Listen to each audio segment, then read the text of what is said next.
So when we study Paticca-Samuppada, expounded by the Lord Buddha, we have to rely upon the commentary.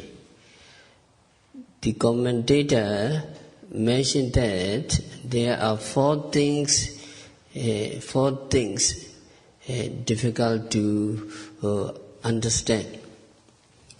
The first one is Sitchan, Four Noble Truths. Second, Sayadaw,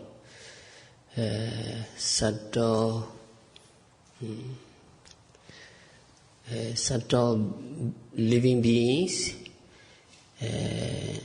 Paticca, rebirth,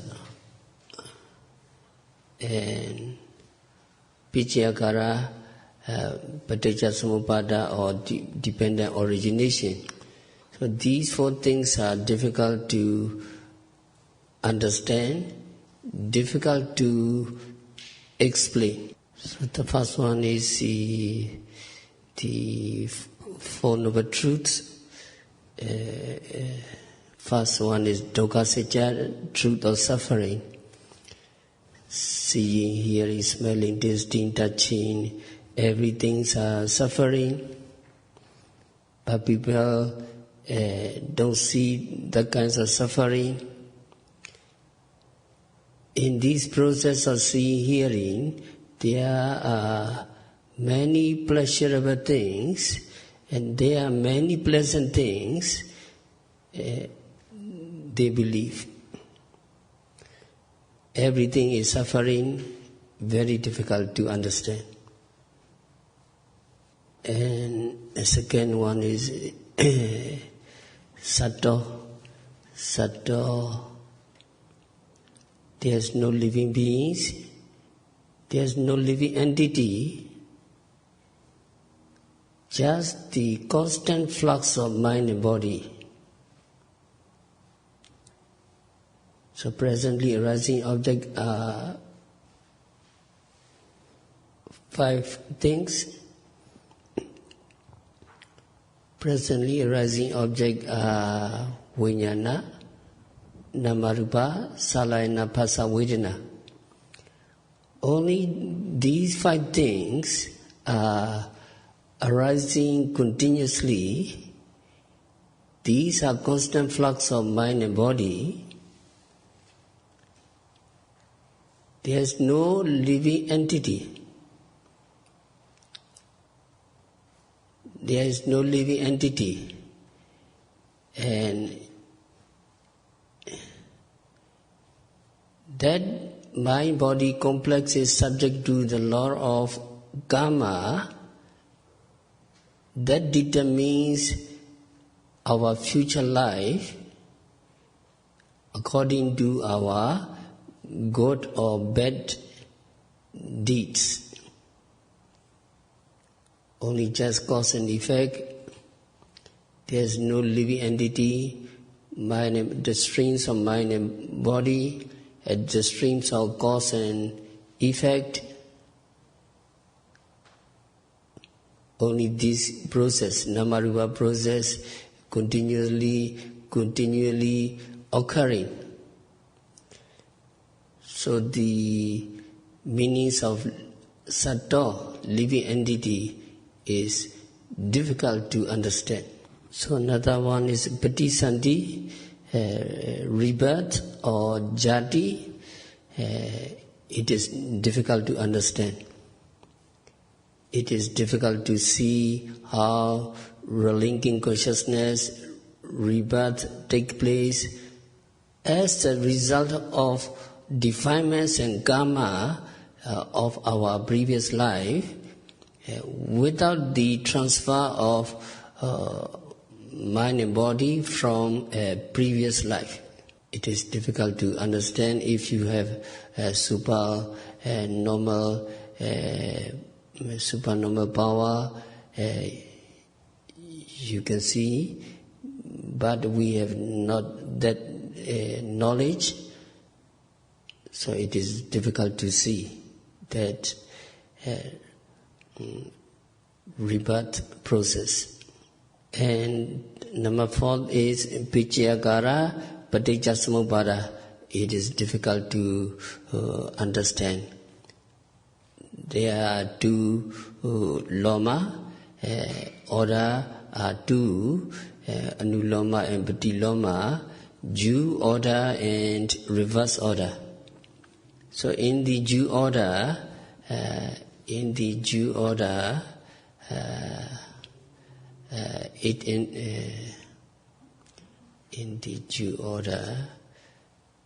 Dukkha Sitya and Samudaya Sitya involved.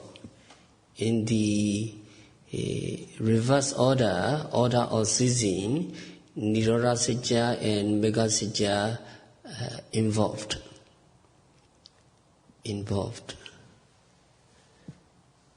So Dukkha Sitya and Samudaya Sitya, Dukkha Sitya is mind-body process, and Samudaya Sitya is the origins of suffering, that is craving, difficult to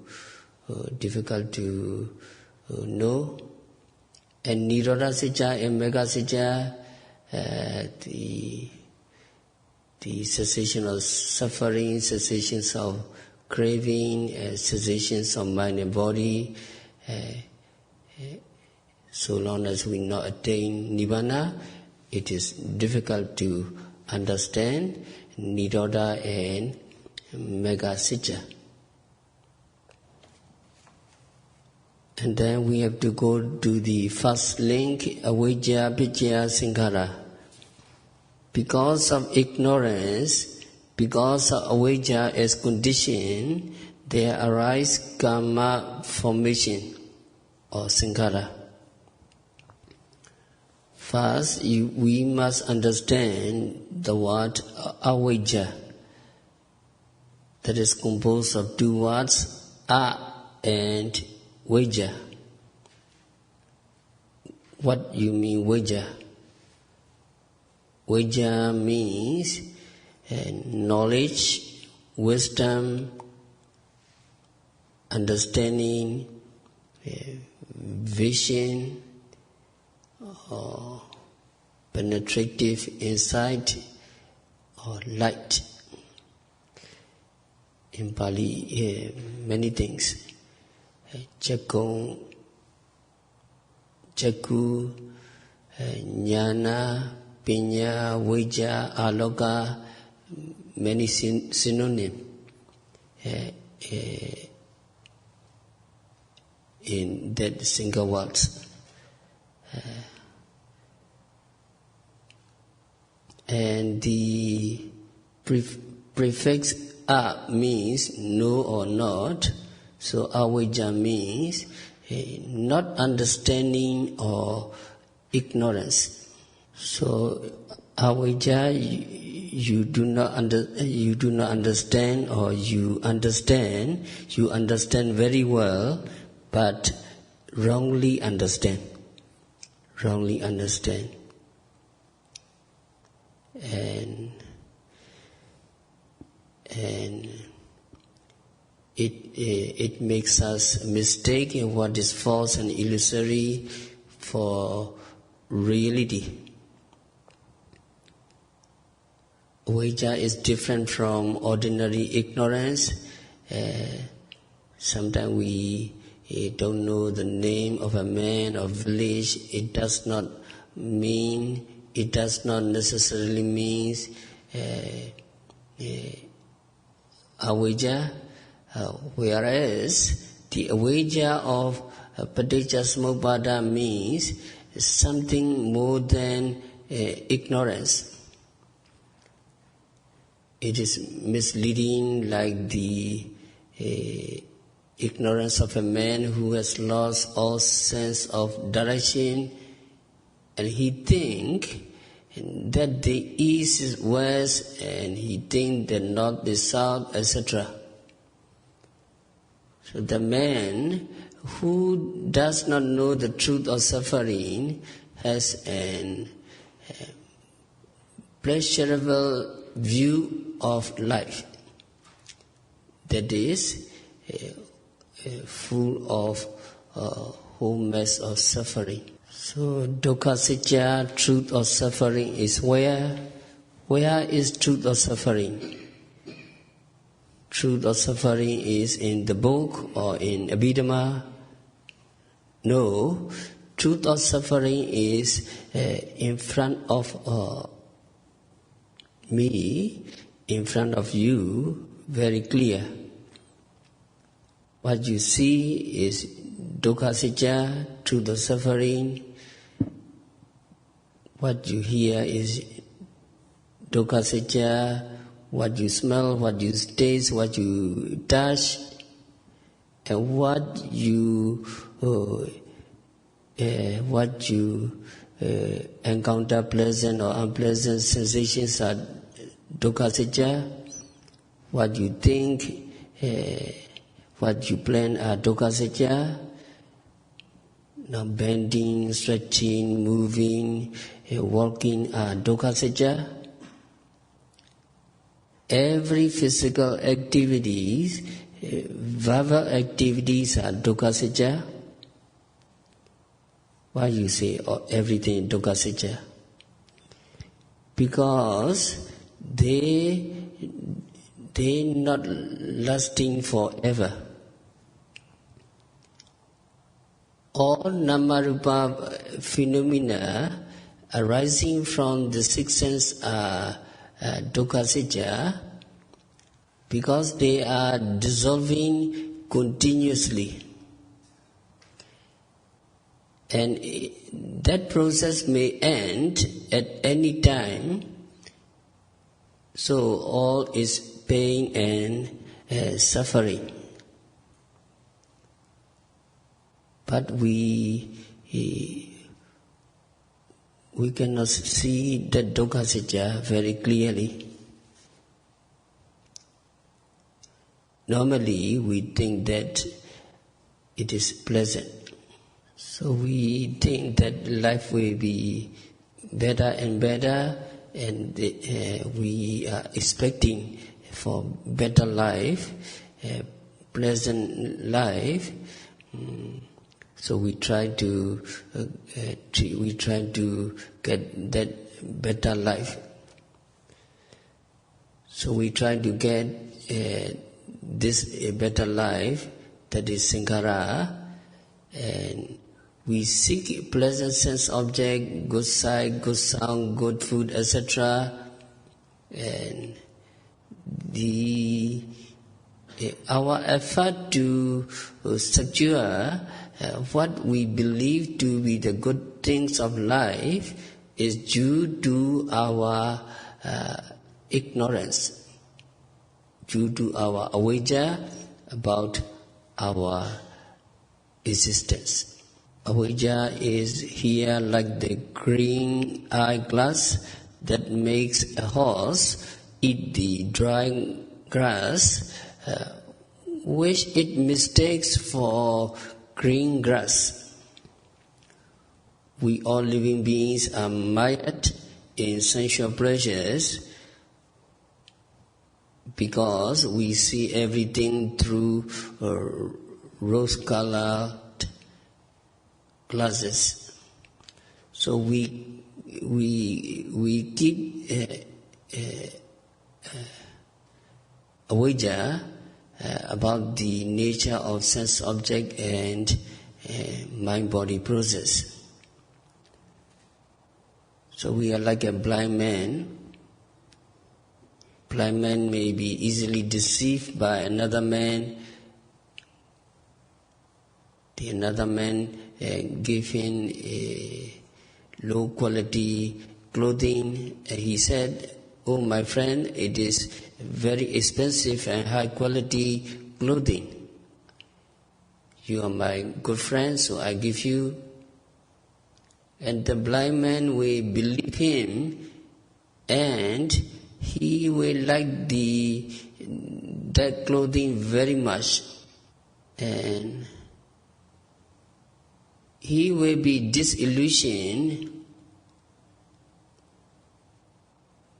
only when he recovered his sight, because he met a very good physician, eye physician, and he recover his sight.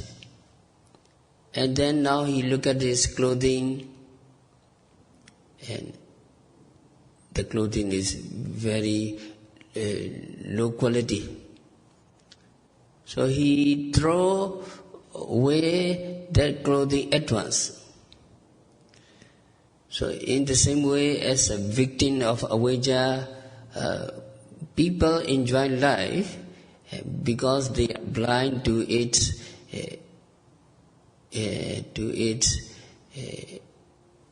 impermanent suffering and non-self.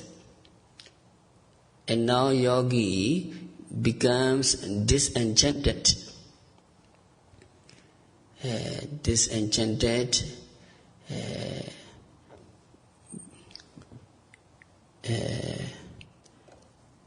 Because yogi observe the nama-rupa very closely, and yogi understand that these processes are impermanent suffering and non-self, and now yogi recover the sight of wisdom,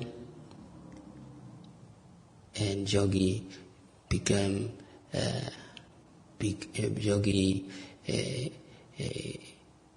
yogi recover his sight and had the sight again, clear sight again. So what are you doing? You all yogis are practicing meditation, and the whole Dhamma hall is very quiet. And what are you doing? So you are observing with your sati and sampajanya, and continuously noting with mindfulness and clear comprehension, rising, falling, and then you have concentration, and then you see the object very clearly. Object is one, and noting mind is one. They separate. And as soon as you note, the noting mind disappear and the abdomen disappear. It is very, very clear. What you say nature means not in the book. Whenever you see that nature, impermanent nature is very clear, so that is vipassana. So actually, avijja, we should not blame avijja. Avijja makes us blind to reality because we are unmindful. If we not mindful, avijja will take place. And then unmindfulness gives rise to the illusion of I see a man, I see a woman, this is my hand, this is my leg, this is my abdomen, this is my walking, this is my sitting. So we see in the conventional sense of these terms. And we do not know that seeing, for instance, is merely the nama-rupa process. When your concentration getting better, you know seeing. So the images coming into the avenue of the eye sensitivity layer by layer. And retina is one part, and the images is one part, and seeing consciousness is another one, or some sensation you can capture, Only just that layer of seeing process you capture, the phenomena arise and vanish very clearly. And you see that seeing process is impermanent. So when you note very mindfully, avijja cannot come to you, you are not blind. In every process,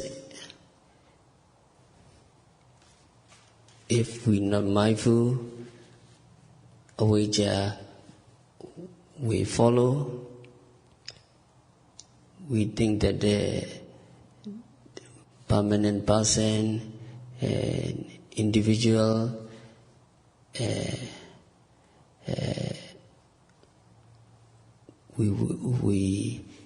we cannot see the mind and matter.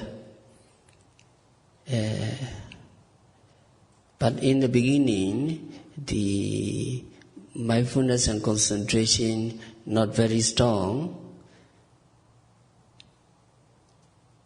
If the mindfulness and concentration not strong, avijja take over very quickly. So some people may ask, avijja, tanha, upadana are past causes. They are in our previous life. No. Past causes means in this life, in this moment, avijja, tanha can take over very fast. If there is no mindfulness, avijja take over. And if there is no mindfulness, tanha will take over. Avijja, tanha, upadana are very quickly enter to this process. So because of this, even though yogi does very slowly, their mind is very fast. As soon as they encounter the object, they note very quickly, rising, falling, continuously they note. If they don't note, they think that this is my abdomen, this is my rising, falling, this is my body, I'm in pain, I see, I hear, and avijja and dominanza will occur for that unmindful person. And then smudya sajja, the origin of suffering is the craving or tanha. And people do not know that tanha, craving is the origin of suffering. On the contrary, people believe that attachment that makes them happy. They believe that without attachment, life would be dull. So people continuously seek pleasant sense objects, food, clothing, companion, etc. In the absence of these objects of attachment, they usually feel ill at ease and find life monotonous. Yes, true, from the worldly points of view, if there is no attachment, life is not meaningful. So for common people, life without attachment would be indeed wholly devoid of pleasure. So it is tanha that hides the unpleasantness of life and make it pleasant.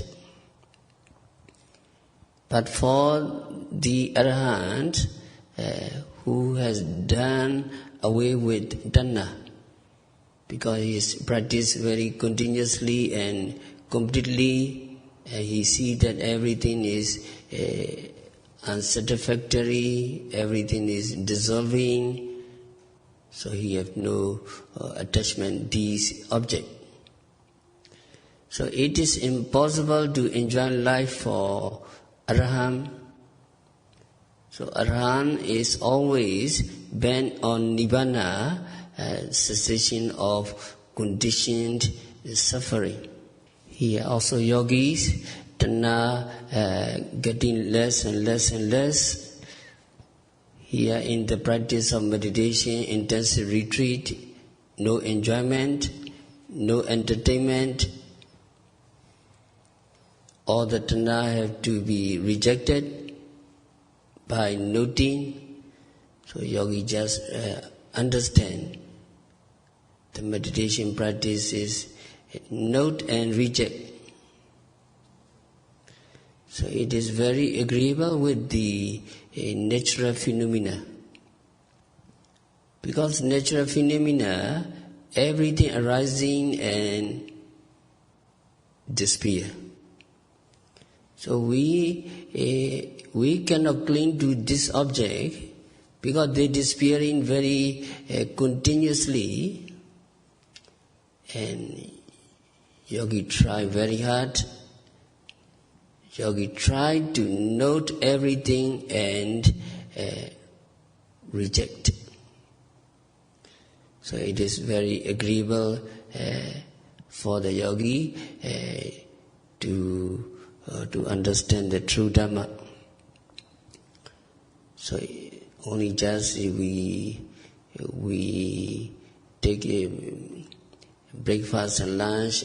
Also here very mindful yogi during eating, not too much Tanha, because every chewing, tasting, experiencing, everything note. So for what Tanha, there is less Tanha during the practice of meditation, because they become absorbed in the practice of meditation. So some yogis do not enjoy life as much as they did before. Previous time 2 or 3 vacation, now only just 1 vacation, and all the entertainment and enjoyment mostly cut off, and that they try to come to practice meditation. So this is a sign of less Tanha getting less and less. So yogi come to the retreat very frequently. Many times they come and practice. There is the signs of less Tanha, and even the home life, they try to practice meditation, they try to stay secluded, and they do not enjoy life as much as they did before. And on their return from meditation retreat, they get bored at home, and they feel ill at ease in the company of their families. To other people, the yogi may appear to be conceited, but in fact, his behavior is a sign of loss of interest in the realms of Tanha or worldly life. But yogi cannot as yet overcome the sensual desire. Yogi not become anagami arahant. So the boredom of the yogi is temporary, and he usually gets readjusted to his home life in due course. So family member need not worry over his behavior because it is not easy for the yogi to become thoroughly sick of home life. So the yogi should examine himself and see how much he is really disenchanted with life. If his desire or her desire for pleasure remain, his desire for pleasure lingers, he or she must consider himself still in the realms of tanha. So we continue tomorrow. We have to stop our discourse for today. By practicing vipassana meditation, by observing every phenomena occurring at the six senses, by noting rising, falling, sitting, touching, seeing, hearing, smelling, tasting, touching, continuously and meticulously, by observing every arising vijnana, consciousness, namarupa, mind-body process, salajana, six senses, pasas, six contact, and vedana, pleasant, unpleasant, and neutral feeling, correctly, may all yogis be liberated from all suffering. May all yogis realize the real peace in the very near future. Sadhu, sadhu, sadhu.